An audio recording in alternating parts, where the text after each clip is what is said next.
Dewatering చేసి fast గా మీరు కన్వేయర్ బెల్ట్ ను ఓకే చేసి లోపలుండే మక్కునంతా either by manual or by machine by hook or కుక్ మీరు బయటకు తేవాల్సి ఉండే 6 రోజుల తర్వాత తట్టడి మట్టి తెచ్చిరియాలి.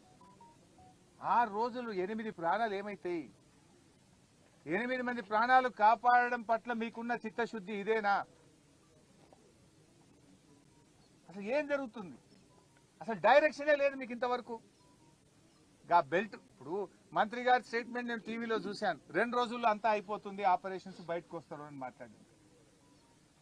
నేను అక్కడ అందరితో మాట్లాడాం. మా జగదీష్ అన్న చెప్పినట్టు లేబర్తో మాట్లాడినాం, వెల్డర్స్తో మాట్లాడినాం, జేపీ ప్రతినిధులతో మాట్లాడినాం, రాబిన్సన్ ప్రతినిధులతో మాట్లాడినాం, ఎన్డీఆర్ఎఫ్ టీంతో మాట్లాడినాం, అందరితో మాట్లాడినాం చాలా ఓపికగా. అసలు కన్వేయర్ బెల్ట్ ఎప్పటి వరకు అవుతుంది అని నేను అడిగితే 2 రోజులు పట్టొచ్చు సార్, 3 రోజులు పట్టొచ్చు సార్ అని ఒక ఆయన అంటుండు. మంత్రి గారేమో 2 రోజులు ఆపరేషన్ అయిపోతుంది, అంత బయటకు వస్తారని మంత్రి గారు చెప్తున్నారు.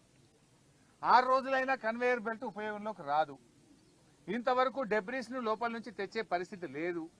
ఆ మిషన్ యొక్క పార్ట్స్ కట్ చేస్తే కానీ అక్కడ ఉండే బురద డెబ్రీస్ తీయలేము అంటే ఇవాళ మిషన్ కట్ చేయాలని నిర్ణయం తీసుకొని లోపలికి పోయిండ్రు అంటున్నారు. అది అయిందా కాలేదా తెలియదు.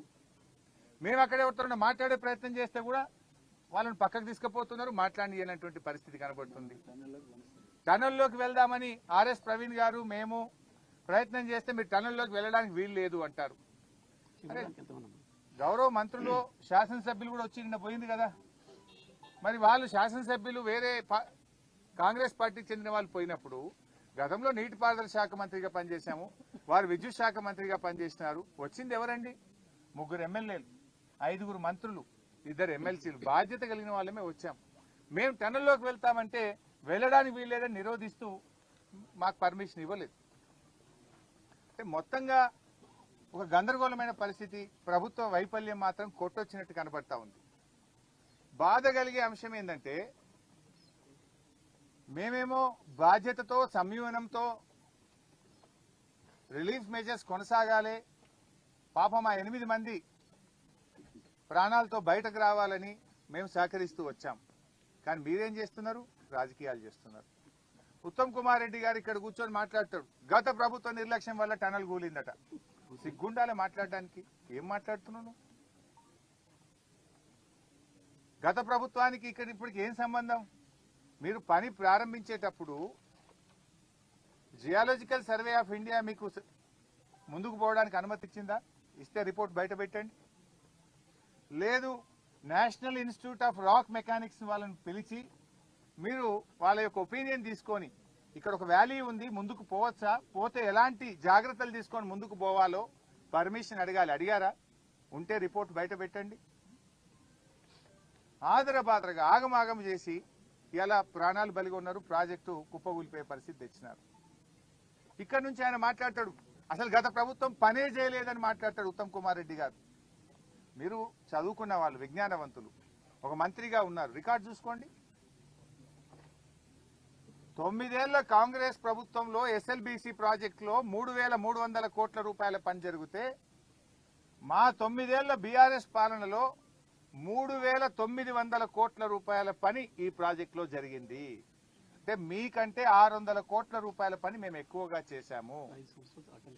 మాకు 2 ఏళ్లు వరుసగా కరోనా వచ్చింది. ఇంకా కరోనా వచ్చిన 10,000 లీటర్లు పర్ మినిట్ సీపేజ్ వచ్చినా, చాలా ఇబ్బందులు వచ్చినా కూడా దాదాపు 12 కిలోమీటర్ల టనల్ మేము పూర్తి చేశాము. దిండి బ్యాలెన్సింగ్ రిజర్వాయర్ ను, పెళ్లిపాక బ్యాలెన్సింగ్ రిజర్వాయర్ ను, ఈ ప్రాజెక్ట్ లో భాగంగా ఉన్నటువంటి రిజర్వాయర్లకు ల్యాండ్ ఎక్విజిషన్ R&R చేసి ఆ ప్రాజెక్టులను 90% పూర్తి చేశాము. నిజాలు ఇది. కానీ మైకుల ముందు నోటికి వచ్చినట్టు గత ప్రభుత్వం పనిచేయలేదని మాట్లాడతాడు. ఇంకో మంత్రి జూపల్లి గారు, మీరే సాక్ష్యం, 5 కిలోమీటర్లు చేసామట మేము. 12 కిలోమీటర్లు పనిచేస్తే ఆయన మా ప్రభుత్వంలో నేను నీళ్ల మంత్రిగా ఉన్నప్పుడు నాతో పాటు సహచర మంత్రిగా ఇదే టన్నెల్లో నా వెంబడొచ్చిండు. ఆ రోజు లోపలికి వచ్చి చూసిండు, నాతో పాటు పనులను సమీక్షించిండు. ఇలా పార్టీ మారంగానే ప్లేట్ ఫిరాయించి నాలుక మడమ తిప్పిండు, మట్ట పెట్టిండు. ఇదేం పద్ధతి? నాకు అర్థం కాదు. దివాలా కోరు దిగజారు రాజకీయాలు చేయకండి. ఇప్పుడు కూడా ఇంకా మేము చాలా విషయాలు మాట్లాడాల్సి ఉన్నా సమయం సందర్భం కాదని మేము వెయిట్ చేస్తా ఉన్నాం. ఇప్పటికైనా సమన్వయం సాధించండి. ఆ బృందాల మధ్య వేగంగా డెబ్రిస్ తీయడానికి, ఆ డెబ్రిస్ తీస్తే కూడా మళ్ళీ పైనుంచి ఏమైనా కూలుతుందా, ఎలా ఉంటది అనేది కూడా ఎక్స్పర్ట్స్ ఒపీనియన్ తీసుకోండి, జాగ్రత్తగా చేయండి. పనిచేసే వాళ్ళ ప్రాణాలకు కూడా మళ్ళీ ఇబ్బంది రావద్దు. మీరు మక్కు తీస్తుంటే మళ్ళీ పైనుంచి ఇంకా ఫర్దర్గా ఏదైనా పడే ప్రమాదం ఉందా, దాన్ని ఎలా తీయాలి, ఏం జాగ్రత్తలు తీసుకోవాలో కూడా ఎక్స్పర్ట్స్ నుంచి ఒపీనియన్ తీసుకొని జాగ్రత్తగా చేయండి, వేగవంతంగా చేయండి. ప్రతి నిమిషం కూడా ఇంపార్టెంట్. 6 రోజులు ఎంత కాస్ట్లీ అండి. ఇలా మీరు 6 రోజులు సమయాన్ని వృధా చేశారు. లోపల వాళ్ళకి ఆక్సిజన్ ఏంది, వాళ్ళ ఆహారం ఏంది, వాళ్ళకి మంచినీళ్ళు ఏంది, మంచినీళ్ళు లేకుండా గాలి